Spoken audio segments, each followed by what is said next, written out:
Breaking its way onto the scene on the 28th of October 1994, rare Nintendo and Midway's arcade fighting game Killer Instinct was truly unlike anything else on the market. The game's killer combos, super sound design, brutal characters, and awesome visuals helped to truly set it apart from the competition like Capcom's Street Fighter II. However, we now live in an era where Killer Instinct is now used to refer to Season 3 of the 2013 entry into the series. The new KI is incredible, and in my opinion, it's one of the best fighting games of all time. But this video isn't about the new KI, it's about the original. Killer Instinct was ported to the Super Nintendo and even to the Game Boy, but this video strictly focuses on the arcade release, to analyze the purest form of the game. I've split my findings up into distinct categories: gameplay, hardware, audio, and characters. These 4 groups will show you why I love this game and why I believe it was so impactful back in the day. Without further ado, let's dive into the madness that is Killer Instinct.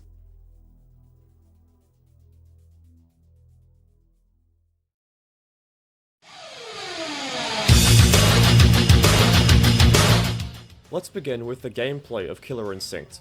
Much like Street Fighter and the older Marvel vs. Capcom games, Killer Instinct has 6 attack buttons: Quick Punch, Medium Punch, Fierce Punch, Quick Kick, Medium Kick, and Fierce Kick. Using these buttons on their own while grounded or airborne will give you normals, and combining them with motion inputs will give you your special moves. KI doesn't have supers you perform by filling up a super meter on the bottom of the screen, so matches play out with normals and specials for offense, and for defense it has the... Depending on the character you choose, one of their unique special moves will act as their combo breaker. This technique is performed by inputting that move's command input during an opponent's linker, and it was introduced by series creator Ken Lobb as a way to have the combo victim keep playing, as no matter how little health they had left, they could break free of combos if they were skilled enough. But what's a linker?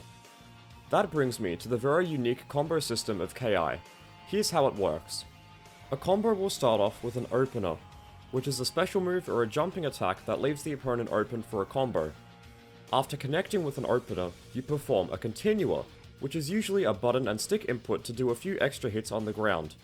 After this, you transition into a linker, a move that does between 2 to 3 hits, and finally, you finish off the combo with an ender, the final move in your combo that knocks the opponent down to the ground.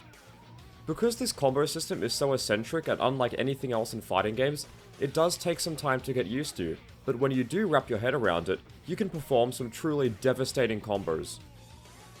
Combos are one of the most popular things about Killer Instinct, along with something else that we'll get to later on. Aside from combo breakers and the overall combo structure, KI is a mostly grounded fighting game. You can't dash and you can't run, and there's no blocking in the air. Some characters like Cinder, my main, can use specials in the air to move around the screen, but these are fairly limited in their overall use as they can easily be punished by an aware opponent. Once the opponent is nearly defeated, you can finish them off with an ultra combo, a rapid series of attacks that obliterates them.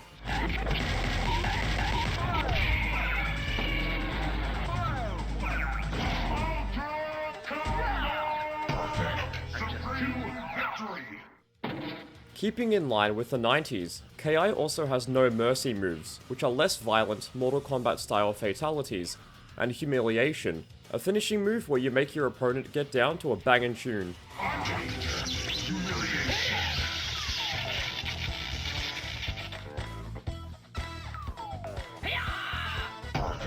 Killer Instinct's gameplay has a rhythmic ebb and flow to it, and due to the longing threat of combo breakers, you can't do the same combo over and over again. The combat systems are intimidating to learn at first, especially in the arcade where you can't practice, but once you get it down, you'll be doing stylish combos with the rest of them.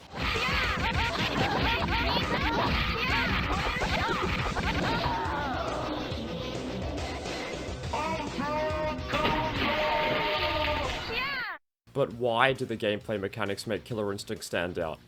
I believe it's due to how different they are when compared to other fighting games at the time. 2D games like Street Fighter weren't focused on big combos, instead placing more emphasis on footsies and spacing, which are still present in KI, but to a bit of a lesser degree.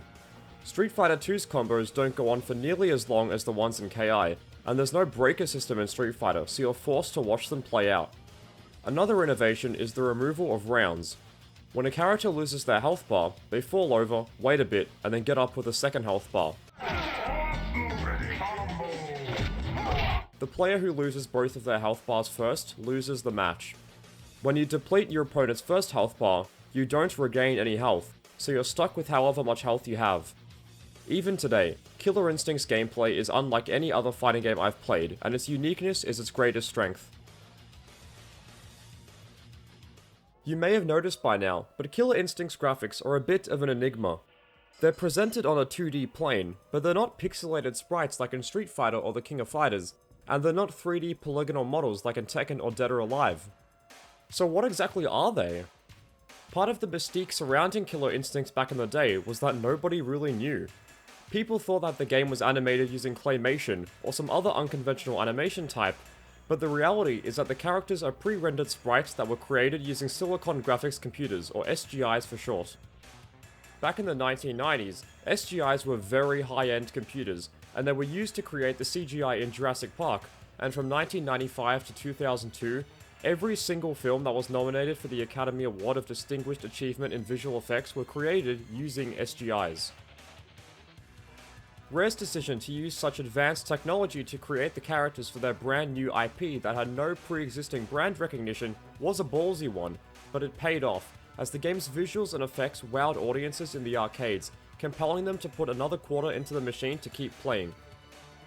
Killer Instinct also runs on hardware based on the Ultra 64, the original name for the Nintendo 64, while the game boasts that it is available for your home in 1995, only on Nintendo Ultra 64. It turns out that the N64 was delayed into 1996, and the hardware Nintendo eventually used for their system was different to the hardware inside of the Killer Instinct cabinet. Speaking of which, what was inside of this thing? The hardware for the game was a MIPS 64-bit CPU that used the Nintendo 64's file structure for its data, but the memory, media, and graphics technology was different from the console that came out in 1996. It also used an R4600 processor developed by the now defunct Californian microprocessor design company Quantum Effect Devices. Most arcade games were ROM files that the machine would play, but due to the state-of-the-art graphics incorporated into Killer Instinct, the machine was the first arcade game to use a hard disk drive to store all its data. This is so the developers could use it to store massive amounts of data to render the detailed characters and stages. Speaking of the stages, they're stored as movie files within the game, and the code causes them to seamlessly react to the player's actions. For the game's explosive sound design, the machine uses an advanced soundboard created by the, again, defunct American gaming and amusement manufacturer Williams Electronics called the Digital Compression System, or the DCS for short. The game's audio is contained within the ROM files and is streamed alongside the graphics which are on the hard drive. Speaking of audio, let's get into that specifically. The game's soundtrack was composed by Graeme Norgate and Robin Beanland, and Killer Instinct was the first title they ever worked on at Rare. The iconic series theme tune is a direct result of these two guys, and they knocked it out of the park. While most themes are dated to the 90s with their old school techno dance beats that haven't aged super well, you have to remember that this was very modern and enjoyable for the time when this game was released in. The game's soundtrack was released under the name of Killer Cuts on a CD that came with the Super Nintendo version of the game, and according to KI 2013 composer and overall legend Mick Gordon, the music on Killer Cuts sounded to me as a 7-year-old kid the same as the music you'd hear on the radio. KI's soundtrack sounds like the dance hits from yesteryear, with its use of beatboxing, record scratching, voice samples, guitar leads, vocal distortion, etc. The game sounded like nothing else in the arcade. Killer Instinct had music that can be played at a club in the 90s. Killer feeling, such a feeling, such a feeling, such a feeling.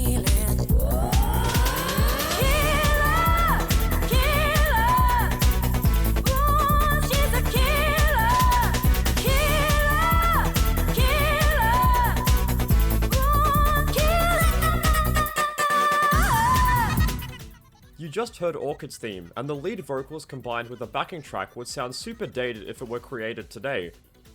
While most, if not all, pieces of music from the game sound archaic now, I still enjoy it as a time capsule back to the 90s, where games were loud and unapologetic with their designs. According to a forum post I found on the website for the American digital audio technology company Cocos, Graeme Norgate wrote, "At the time being 1994, equipment was very limited by today's standards. No VSTs, and I believe my PC at the time was running at a single core 33 MHz, not megs, not gigs, with 2 meg of memory. Robert and I had a sampler each. I had an Akai with 10 meg, and he had an eSonic ASR10 with 16 meg. We both had eSonic TS12 synths, which were awful. I had a Yamaha SY77, and he had a Korg Wavestation and Bose drum machine. That was it. Neither of us played guitars. Once Grant Kirkhope joined, we would record him, but for Killer Instinct, all the guitars had to be faked." One thing I have to mention when talking about the audio of Killer Instinct is the incredible announcer. Voiced by Donkey Kong Country and Banjo-Kazooie lead programmer Chris Sutherland, the announcer elevates the game from an obscure 90s fighter to a stone-cold classic. Phrases like the iconic combo breaker are known the world over by fighting game fans and people who play games in general.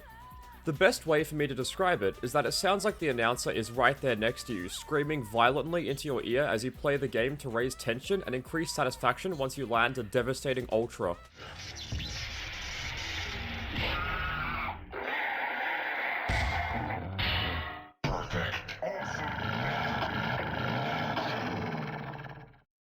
Ultra combos are nothing without the characters who perform them, however, and luckily, Killer Instinct contains a mishmash of staggeringly different character designs. From regular humans, beasts, robots, monks, and monsters, KI is filled with memorable figures. There are 10 playable characters to choose from. Black Orchid, or just Orchid, is a lethal secret agent. Chief Thunder, or just Thunder, is a Native American warrior. Cinder is a convict who was experimented on by the evil corporation Ultratech for an early prison release. Folgore is a state-of-the-art cyber soldier created by Ultratech. Glacius is an ice alien who was captured by Ultratech and forced to fight for freedom. Jaeger is a Tibetan monk and commanding warrior who fights to defeat Ultratech. Riptor is a genetically engineered velociraptor-human hybrid created by Ultratech. Saberwolf is a German count who is plagued with lycanthropy. Spinal is a skeleton who is over 2,000 years old and was reanimated by Ultratech. And finally, TJ Combo, who is the former world heavyweight champion but is now disgraced for partaking in cybernetic enhancements. The combination of realistic human physiques and otherworldly beings give Killer Instinct a unique roster, as while beast characters like Blanka exist in games like Street Fighter, Killer Instinct took this idea and ran with it, dialing it up to 11 and never stopping to look back. The characters play differently too. Jaeger is your standard Shoto character, with his own version of a Hadoken, Shoryuken, and Hurricane kick, but he has his own move with his sword to diversify him. Cinder uses his own version of a Shoryuken and then Bison Psycho Crusher to attack and approach the enemy, doing high damage if they fail to combo break. Folgore can shoot out a projectile and then teleport to perform devastating mix-ups that also lead to high damage, and the list goes on and on and on. One other thing that sets these characters apart is the sheer number of special moves they have. TJ Combo might seem boring at first due to being a human fighting against a killer robot, but he has 10 special moves, with 9 of them being charge moves.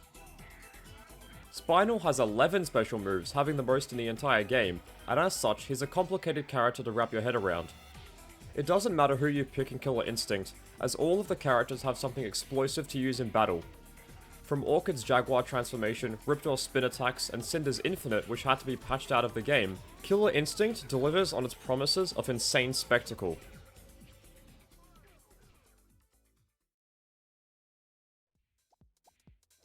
When it was all said and done, Killer Instinct was a huge success both critically and commercially. It received near perfect reviews in the arcade, and by May 1995, it was reported that the game had been played around 500 million times, selling 17,000 arcade cabinets by 1996, which was when the game received a sequel, but Killer Instinct 2 wasn't as well received as the first game due to a lack of innovation in the gameplay department and an inconsistent frame rate, but it did introduce characters like Maya, Kimwoo, Tusk, and Gargos.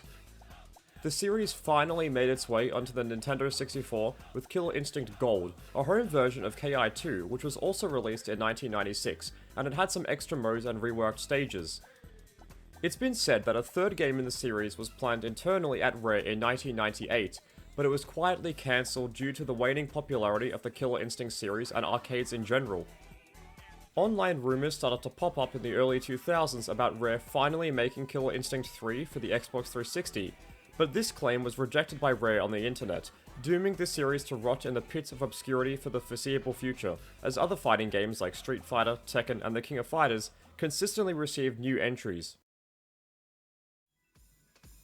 From 1996 to 2012, there was no new Killer Instinct content outside of some cheeky Easter eggs in Rare's 2003 original Xbox title Grabbed by the Ghoulies, and their 2008 game Banjo-Kazooie Nuts and Bolts, poking fun at the fact that the fanbase was clamoring for a potential Killer Instinct sequel.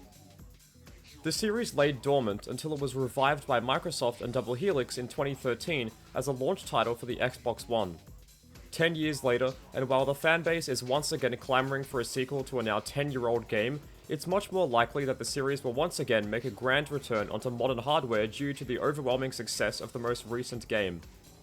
I hope this video has given you some knowledge about this classic game and why people love it so much.